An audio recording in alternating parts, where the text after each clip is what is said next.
তারিখে ভাঙ্গা পীরের চর সিসি রাস্তার এলজিডির অনিয়মের বিষয়ে আমরা তথ্য পেয়ে আমি স্টার নিউজ এবং আরটিভির ভাঙ্গা প্রতিনিধি ঘটনাস্থলে যাই।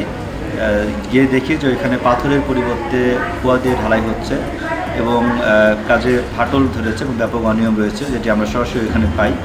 এবং এই কাজের অনিয়মের তথ্য পাওয়ার পরে আমরা যখন কাজ শুরু করি তখন থেকে আমাদেরকে বিভিন্নভাবে বিভিন্ন লোক মারফতে আমাদের কাছে অফার আসছে যে এটা যেন কোনোভাবে কাজ আমরা নিউজ না করি, এই জন্য বিভিন্ন প্রলোভন দিচ্ছে, কিন্তু আমরা সেটিতে রাজি না হওয়ায় গত 20 তারিখে আমাকে ডায়াবেটিস হাসপাতালে আমার উপরে হামলা করা হয়। শুক্রবারে আমার ওয়াইফ ব্রেন স্ট্রোকজনিত কারণে ডায়াবেটিস হাসপাতালে ভর্তি হয়। আমি এই 20 তারিখে এখানে আসি এবং আসলে তারা আমার গতিবিধি লক্ষ্য করে আমার উপরে হামলা করে, ব্যাপকভাবে হামলা করে, কিল ঘুষি সহ হামলা করে এই ডায়াবেটিসের মূল ফটকের ভিতরে।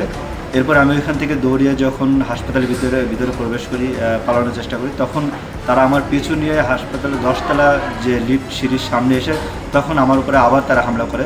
পরে হাসপাতালে যারা রয়েছে স্টাফ তারা আমাকে সেভ করে, এরপর তারা ওইখান থেকে চলে যায়।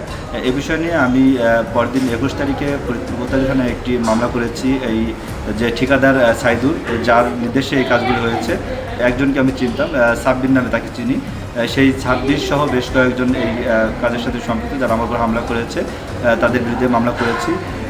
এই মামলাটি চলমান রয়েছে, এখন পর্যন্ত কাউকে গ্রেপ্তার করা হয়নি।